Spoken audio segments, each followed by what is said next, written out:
Haha. Okay, let's start that again. Welcome to today's broadcast. I'm Davina, and today's topic is Kyle Rittenhouse. Oh, wait. There we go. So we've got Brett and Pete. Hi, thanks for letting me know that the sound wasn't on, and now I've activated comments. So my commentary today is brief commentary on the Rittenhouse trial. I'm just noting the fact that the judge allowed Kyle Rittenhouse to turn the lottery barrel to select which of the jurors would be excluded from the jury pool. So there were 18 jurors that made it past jury selection process. 6 of those jurors now get to be alternates. They're under instruction from the judge to still sit in the courtroom, forbidden to discuss the case with each other or to watch or read anything about the case on the news. And they're there as alternates in case any of the jury members become sick or there's an emergency of some description. But the spectacle of the defendant in a case, the defendant who's still facing 5 serious charges of murder, reckless endangerment, etc., that he's spinning a little barrel to get to be involved in his own fate, as it were, is such a privilege and a favor from the judge to help release Kyle Rittenhouse from some of the helplessness and disempowerment that you would normally feel as a defendant in a trial in which a panel of peers, 12 peers, decide on your guilt or non-guilt. So Nancy's here. Nancy says the judge has been horrific. Yes. A little conspiracy theorist. Oh, Molly's here. Hello, Molly. Nice to see you. Someone saying, can you handle the truth, is claiming that there's a fake jury and it's a PSYOP case to inform the public that law enforcement is nearly extinct. Yeah, I'm going to dismiss that. It's not a fake process. It's a largely televised process. The juries were selected. We don't need to get all Oliver Stone up in here about that. But thanks for your contribution. Marcus is saying so. So Marcus doesn't understand that it's unprecedented for a defendant to get to spin a little device to select jurors. It's an unprecedented honor for a defendant charged with serious crimes involving homicide. Hey, cool photos here. Hello, hello. So lovely to see you. I can't stay long, but I'm with the people I've seen say on Twitter that they're not emotionally engaging with the Rittenhouse trial because they feel like that would be reckless emotional endangerment of themselves because their expectations are fairly firmly rooted in an understanding of America. That is to say, an understanding of America's racist inheritance that is still very viable in many areas of the United States, and indeed does seem to have created a sense of affinity between the judge, in this case, Judge Schroeder, and the defendant, Kyle Rittenhouse, because the favors and the friendliness towards the defendant indicate a strong degree of sympathy. That's almost like a way of showing to the, if not just humanizing, superhumanizing Kyle Rittenhouse to the jury to indicate that the judge's heart is with Kyle Rittenhouse, that the judge's favor. And in that courtroom, the judge has status and authority. So that's a real signifier to the jury as to which way the judge thinks they should render their verdict, in which direction, i.e., he's just a little boy. We should let him spin things. We should let him have the special privilege that other defendants don't have because, poor darling, he was just trying to do good with his AR-15 out in a district protecting a business that didn't ask him for help. Protecting a business with a weapon that he had no business wielding. If you bring an assault rifle to a protest for racial justice, then you're being provocative, and your brandishing of a weapon is being provocative. Now, a lot of sensible people would agree with that assertion, and a lot of gun fetishists who see America in terms of already engaging in a race war, and they know which side they're on, and they're fearful of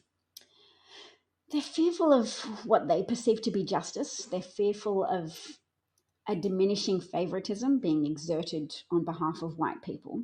They're fearful of the tables flipping in some kind of Old Testament level righteous reversion of slavery and inversion of Jim Crow. They're afraid of white people being as persecuted and discriminated against and maligned as unfairly and unjustly as Black Americans have been maligned, excluded, etc. But I do have good news before I go. The good news is that the Biden administration has today announced a policy of giving veterans, specifically World War II Black veterans who are still alive, some of whom are still alive, the benefits that they were entitled to decades ago as returning veterans who had fought for their country, who were expecting America and the American government to make good on its promises to give them the same benefits that were offered to all veterans, but that in fact were only delivered to white World War II returning veterans. Being able to buy a home without making a down payment and various subsidies and offers. So that injustice is now going to be remedied. And it's not going to be remedied entirely because the compound interest on decades worth of unjust withholding of earned GI benefits wouldn't be easy to undo. But they're making a goal of it, making a goal of addressing that significant and compounding injustice. I say compounding is that additive synergy in a negative sense that it results from denying somebody their entitlements. So you are excluded from that opportunity to build intergenerational wealth that appreciates in value over time if you, as a returning Black veteran, a returning Black soldier from fighting in World War II, are denied the opportunity to build a house. And it degrades the memory of your fellow Black officers who have lost their lives in combat by denying you those rewards for your safe return.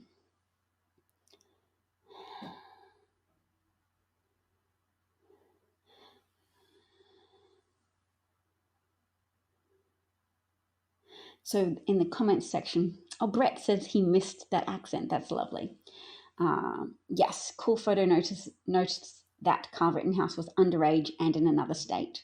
I'm not familiar with Wisconsin law around weapon possession, but I know that the judge recently dismissed the charge against Carl Rittenhouse of illegally possessing a firearm because of something to do with the length of the barrel that meant it didn't qualify according to the specifics of Wisconsin law prohibiting weapon possession from under 18-year-old youths. So yes, it's true that if Kyle hadn't brought an AR-15 to a racial justice protest in the hope that it would turn violent, his TikTok motto was, "Bruh, I'm just trying to get famous." And his TikTok name was Four Doors for Whores. And I don't even understand that reference, but to me it's indicative of someone who wanted to be famous and who wanted to get attention. And there was video evidence that the judge ruled inadmissible to Kyle Rittenhouse's trial of Kyle 2 weeks before the event in Kenosha, the death of his 2 victims and the wounding of a 3rd victim, that showed Kyle talking about his intention or his wish to be able to shoot shoplifters. So that would have been evidence of intention of Kyle's worldview, in which he is the righteous white person protector of property who sees racial justice protesters who may also create conditions favorable to shoplifting as a them us situation, and he as the us felt entitled to exert force to the degree of shooting people, being judge, jury, and executioner for shoplifters. So to me, that speaks very profoundly to the worldview that motivated Kyle to take an assault rifle to Kenosha, um, hoping and at some level feeling viscerally connected to knowledge that a white oriented legal system would protect him from the consequences of his actions, that he wouldn't be held accountable for shooting people, that he would, in fact, be applauded and celebrated as he is and continues to be in conservative circles. Kyle Rittenhouse is a hero to those people. I see it all the time on social media. They've donated millions of dollars to a GoFundMe account for his bail and probably will do so after his acquittal. I'd cross my fingers that he'll at least be found guilty on one charge, but I understand for my own emotional self preservation not to put too many eggs in that hope basket and to just understand that this is an ongoing situation in the United States, that there still is a great deal of systemic racism and systemic discrimination and systemic favoritism towards white people that protects them from consequences, from adverse consequences for their negative actions. And in Kyle's case, his negative actions were to bring a assault rifle to an area where he hoped to be able to shoot black protesters or allies of black protesters.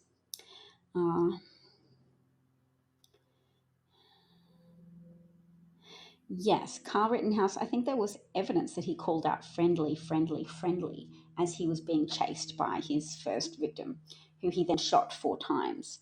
Um, yeah, he didn't try and defend himself in any way other than using the gun that he had brought in the hope of being a superhero style Avenger who just gets to shoot people, be famous, and then, yeah. Oh, darling, we better go. Okay, I'm going to say bye bye to everybody. Christopher, it was so lovely to see you again. Brett, nice to see you too. I'm glad you missed the accent. Uh, Marcus, no, I'm not saying hello to Marcus. Molly, lovely to see you, Molly. Nancy, nice to meet you too. Pete, thanks for dropping by. And take care, everybody. Talk soon.